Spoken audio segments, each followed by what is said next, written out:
নমস্কার। শহরের কথার পক্ষ থেকে আজ আমি পার্থসখা অধিকারী পড়ব আমার কবিতা অন্ধকার নামে দিগ্ভ্রমে। কবিতা অন্ধকার নামে দিগ্ভ্রমে। নিম্নরুচির কিছু লোকে মুখোশে মুখ ঢেকে দলে ভিড়ে যায়।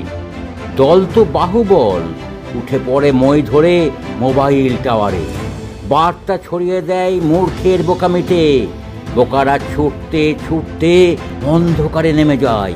মুখোশে আঁকা হয় জনসেবায় খাদ্য, স্বাস্থ্য, শিক্ষা আর আশ্রয়ের মিথ্যা প্রতিশ্রুতি। অথচ মুখোশের আড়ালে চলে ক্যাঁতা ক্যাঁত লাথি, ঘোর অবনতি। খিদেগুলো কাঁদে হাহুতাশে, রোগগুলো দীর্ঘশ্বাসে মন গুমরায়। শিক্ষা রাজপথে ধর্নায় বসে খিদের তাগিদে।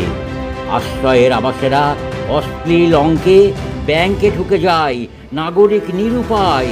জননেতা বাহুবলে পৃথিবীকে গিলে খায়, সভ্যতা হারিয়ে যায় অরণ্যের পথে।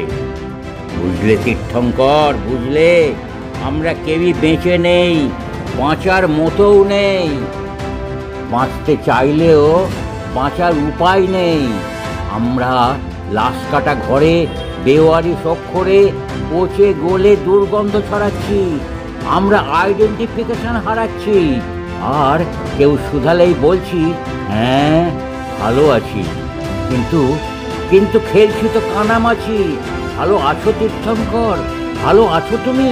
তোমার জন্মভূমি, তোমার সুজলা সুফলা বাংলা অন্ধকারে ডুবে গেল। বলো না, বলো না, বলো বলো, আছে ভালো? নমস্কার।